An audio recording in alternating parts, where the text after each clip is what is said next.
मैदान से लेकर पहाड़ तक आफत की बारिश, कानपुर में मकान जमी दो, हिमाचल के चंबा में सैलाब में बहे लोग। देश के कई हिस्सों में बारिश से मुसीबत बरकरार है। मैदान से लेकर पहाड़ तक आफत की बारिश हो रही है। यूपी के कई हिस्सों में हो रही बारिश से लोगों की परेशानी काफ़ी बढ़ गई है।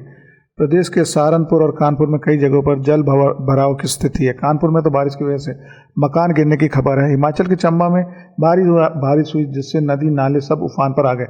उत्तराखंड में लैंडस्लाइड की वजह से कई रास्ते बाधित हैं। दिल्ली एनसीआर में 3 दिनों तक लगातार हुई बारिश के बाद मौसम बदल गया है। दिल्ली एनसीआर के कई इलाकों में 3 दिनों तक हुई लगातार बारिश के बाद जल भराव से लोगों की परेशानी काफ़ी बढ़ गई है। दिल्ली एनसीआर में पिछले 3 दिनों तक लगातार बारिश के बाद मौसम में बदलाव हुआ है। 3 दिनों तक लगातार हुई बारिश कई इलाकों में पानी भर गया और यातायात पर भी असर पड़ा है। दिल्ली, नोएडा, ग्रेटर नोएडा, गुरुग्राम समेत कई हिस्सों में बारिश से मुसीबत खड़ी हो गई। सोमवार को दिल्ली और उसके आसपास के इलाकों में कोहरा भी दिखा, जिससे विजिबिलिटी पर भी प्रभाव पड़ा। आज से बारिश की संभावना नहीं है। आसमान साफ रहेगा और धूप खिलेगी। उत्तर प्रदेश के कई हिस्सों में बारिश के बाद मुसीबत बनी हुई है। सहारनपुर में सिद्धिपीठ माता शंकुभरी देवी मंदिर के आसपास बारिश का पानी जमा हो गया है। बरसाती नाले में पानी आने से श्रद्धालुओं को काफ़ी दिक्कतों का सामना करना पड़ रहा है। नवरात्र शुरू हो चुका है। ऐसे में पानी भरा होने के बाद भी भक्त मंदिर में दर्शन करने पहुंच रहे हैं। लिहाजा प्रशासन सतर्क हो गया ताकि कोई अनहोनी ना हो। यूपी के कानपुर में बारिश की वजह से बड़ा हादसा हुआ है। बारिश की वजह से जर्जर हो चुका मकान पल भर में धराशायी हो गया। महज 10 सेकंड में मकान जमींदोज हो गया। यह हादसा फील खाना इलाके के कमला टावर में हुआ है। राहत की बात यह है कि इसमें कोई हताहत नहीं है। उत्तर प्रदेश के कुछ हिस्सों में आज बारिश हो सकती है। वहीं 27 सितंबर से मौसम में कुछ बदलाव दिखेगा। सितंबर का महीना बीतने वाला है, लेकिन कुदरत का क्रोध ऐसा है कि खत्म होने का नाम ही नहीं ले रहा है। मैदान से लेकर पहाड़ तक आफत की बारिश हो रही है। रविवार को हिमाचल के चंबा में भारी बारिश हुई, जिससे नदी नाले सब उफान पर आ गए। चंबा के बकानी इलाके में 3 लोग सैलाब में बह गए, जबकि 8 पैदल पुल भी पानी की भेंट चढ़ गए। पानी का बहाव इतना तेज था कि एक गौशाला भी पानी में बह गई। वहीं बारिश की वजह से कई गांवों में पानी भर गया है, जिसके बाद कुछ मकान गिर गए। उत्तराखंड में चंपावत में भी भारी बारिश कहर बनकर टूटी है। बारिश की वजह से टनकपुर सादा नदी पूरे उफान पर है। पिछले 2 दिनों से नदी पर पूरे इलाके में तबाही मचा रखी है। चारों तरफ पानी भरा हुआ है। वहीं मां पूर्णागिरी मंदिर के आसपास पानी भरने से प्रशासन ने श्रद्धालुओं की आवाजाही पर रोक लगा दी है। ये कदम उठाया गया है। भारी बारिश की वजह से लैंडस्लाइड भी हो रहा है, जिसकी वजह जगह जगह रास्ते बंद हो गए हैं। पंजाब और हरियाणा के कई हिस्सों में बारिश ने लोगों को परेशानी बढ़ा दी है। पंजाब में मोहाली में भी आसमान से आफत बरस रही है। बारिश किसानों के लिए वरदान होती है, लेकिन इस वक्त हो रही भारी बारिश किसानों के लिए मुसीबत बन गई है। किसानों की धान की फसल लगभग तैयार है। ऐसे में खेतों में पानी भरने से भारी नुकसान पहुंचा है। हरियाणा के अंबाला में भारी बारिश के चलते किसानों की सैकड़ों एकड़ फसल पानी में डूब गई है। खेतों में पानी भरने से किसानों की फसल पूरी तरह बर्बाद हो गई है।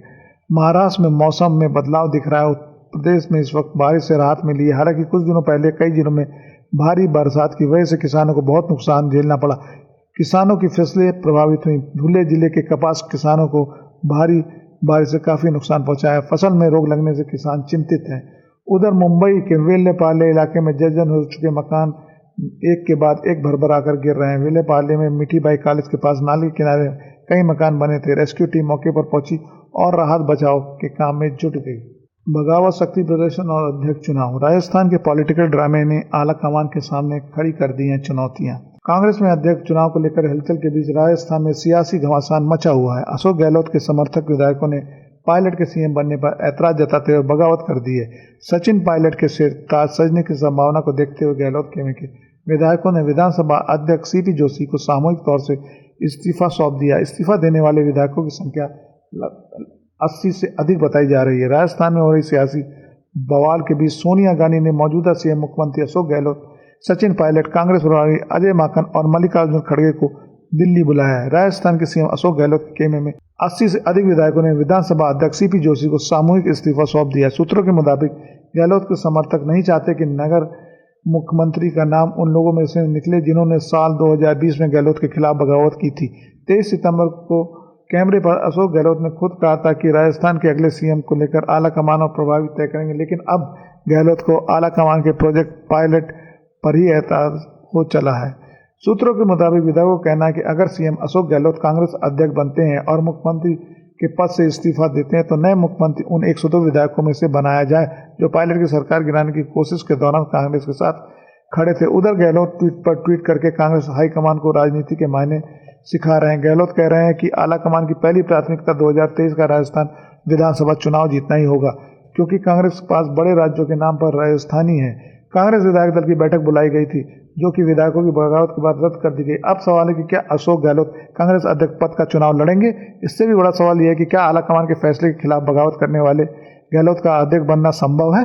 बहरहाल सोनिया गांधी के सामने सबसे बड़ी चुनौती यही है कि जो अशोक गहलोत अभी शक्ति प्रदर्शन कर रहे हैं, कल अगर वे कांग्रेस अध्यक्ष बन गए तो क्या होगा? कांग्रेस अध्यक्ष पद को चुनाव के लिए 22 सितंबर को अधिसूचना जारी हो चुकी है। 30 सितंबर तक पर्चा दाखिल करने की प्रक्रिया चलेगी। अब इस लड़ाई को गहलोत बनाम थरूर के तौर पर देखा जा रहा है, लेकिन राजस्थान के पॉलिटिकल ड्रामे ने सस्पेंस बढ़ा दिया है, क्योंकि कांग्रेस अध्यक्ष के चुनाव में सबसे खास भूमिका कांग्रेस की प्रदेश कांग्रेस कमेटी यानी पीसीसी की होती है, और पीसीसी के डेलीगेट्स की नज़र राजस्थान के सियासी ड्रामे पर बनी हुई है। इसलिए गहलोत के शक्ति प्रदर्शन का असर कांग्रेस अध्यक्ष चुनाव पर पड़ना लाजमी है। राष्ट्रपति द्रौपदी मुर्मू आज से शुरू करेंगे कर्नाटक की 3 दिवसीय यात्रा। कई अहम प्रोजेक्ट का होगा उद्घाटन। राष्ट्रपति द्रौपदी मुर्मू आज से 28 सितंबर तक कर्नाटक का दौरा करेंगे। राष्ट्रपति के रूप में किसी भी राज्य की उनकी पहली यात्रा होगी। अपने दौरे में वे आज चामुंडी हिल्स मैसूर के मैसूर दशहरा महोत्सव का उद्घाटन करेंगे। इसके बाद वे हुबली धारावाड़ नगर निगम द्वारा हुबली में आयोजित सम्मान समारोह पौरा सम्मान में भी शामिल होंगे। वे धारवाड़ में भारतीय सूचना प्रौद्योगिकी संस्थान धारवाड़ के नए परिसर का भी उद्घाटन करेंगे। राष्ट्रपति भवन की ओर से जारी कार्यक्रम के मुताबिक 27 सितंबर को अपने दौरे के दूसरे दिन राष्ट्रपति द्रौपदी मुर्मू बेंगलोर में हिंदुस्तान एरोनॉटिक्स लिमिटेड की एकीकृत क्रायोजेनिक इंजन निर्माण सुविधा का उद्घाटन करेंगे। इस खास अवसर पर वर्चुअल रूप में जोनल इंस्टीट्यूट ऑफ वायरोलॉजी की आधारशिला भी रखी गई। इसी दिन राष्ट्रपति सेंट जोसेफ विश्वविद्यालय के उद्घाटन समारोह में शामिल होंगी और उनके सम्मान में कर्नाटक सरकार द्वारा बेंगलोर में आयोजित एक नागरिक स्वागत समारोह में भी भाग लेंगे। राष्ट्रपति भवन से मिली जानकारी के मुताबिक राष्ट्रपति के दौरे के आखिरी दिन यानी 28 सितंबर को वह 1-2 कार्यक्रमों में शामिल होने के बाद नई दिल्ली वापस आ जाएंगे। राष्ट्रपति बनने के बाद द्रौपदी मुर्मू ने दौरे की शुरुआत कर दी है। विदेश दौरे की बात करें तो ब्रिटेन की महारानी एलिजाबेथ द्वितीय के अंतिम संस्कार में शामिल होने लंदन पहुंची थी। वहां से लौटने के बाद एक बार फिर चार्ज संभाल लिया है। बेंगलुरु के दौरे के बाद राष्ट्रपति मुर्मू 14 अक्टूबर को त्रिपुरा का दौरा करेंगे। वहां वे 105 साल पुरानी ऐतिहासिक पुष्पबला पैलेस में डिजिटल संग्रहालय का शिलान्यास करेंगे। इसके अलावा पंजाब के सीएम भगवत मान ने भी उन्हें पंजाब दौरे के लिए आमंत्रित किया है। इसके बाद वे कई और राज्यों का दौरा भी करेंगी।